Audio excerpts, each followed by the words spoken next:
Sometimes you'll see a miniature that is just overcomplex, overcomplicated. It is just absolutely covered in stuff, it's way too busy, the silhouette is all muddied, and there's just too much for the eye to take in. You end up kind of sliding off it, not really able to focus on any specific detail. You end up being completely overwhelmed by the sheer mass of stuff that is condensed into what is quite a small canvas, right? You also get miniatures where you look at them and they're just kind of dull, just kind of boring. There's nothing really going on. You expected more, but what you got was actually just kind of underwhelming. And then occasionally you get miniatures like this. This is the most whelming miniature I've ever seen. I am whelmed.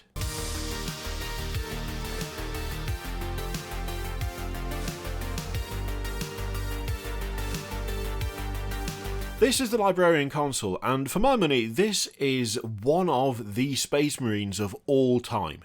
This is absolutely a Space Marine that Space Marines. You could not get a Space Marine that is more or less Space Marine than this Space Marine is. I don't think I've ever seen a model where I've just thought to myself, yeah, that's one of them, before.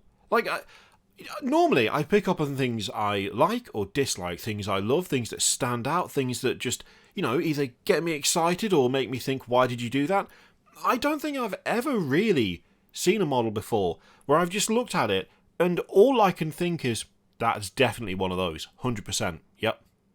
Totally one of those. Yep. I would suggest that actually takes skill to be able to make something that is neither overwhelming nor underwhelming. It's not too fancy. It's also not too bland. It's not necessarily great, but it's also not at all bad. Something that just exists as the perfect example of what it is, with absolutely no frills, but also with nothing being underrepresented. That takes talent. This, for me, is almost like a kind of ideal as to what a librarian should be, but without any of the fancy that you would expect to go along with it. The helmet is basically just a beaky helmet, but with an extra couple of things stuck on.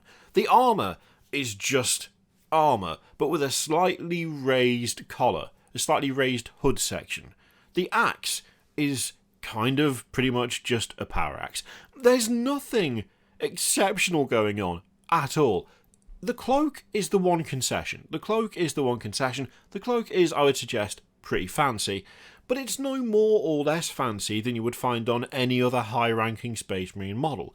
It's a perfectly fine cloak, but it's attached to a lad who is so completely unremarkable that it kind of takes my breath away. And here's the thing, I'm not even saying it's bad. I don't think it's a bad model. I think it would be unfair to say that this is a bad model. It's well proportioned, it's nicely sculpted, the pose is decent, they're not standing on a tactical rock.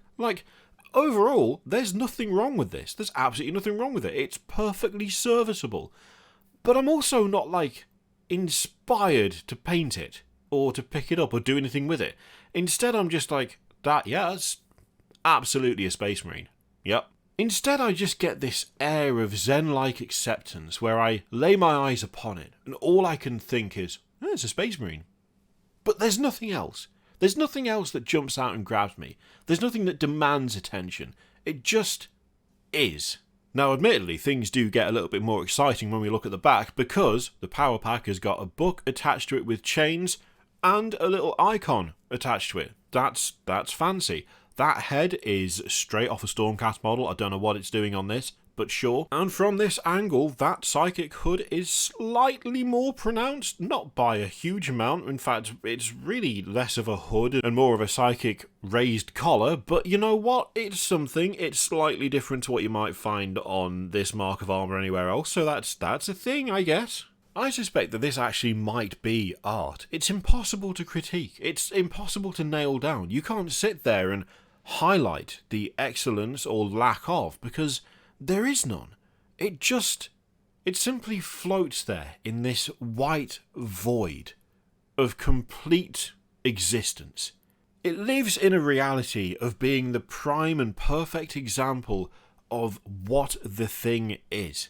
It's not an example of a fantastic model. It's not an example of a bad model. It's not an example of a particularly decorated Space Marine. It's not an example of the lowliest low grunt Space Marine. It is every rank of Space Marine perfectly condensed and combined into a single, completely unremarkable model that nonetheless is exactly what it looks like, and nothing more and nothing less. I do like his little keyring though, that's pretty cool.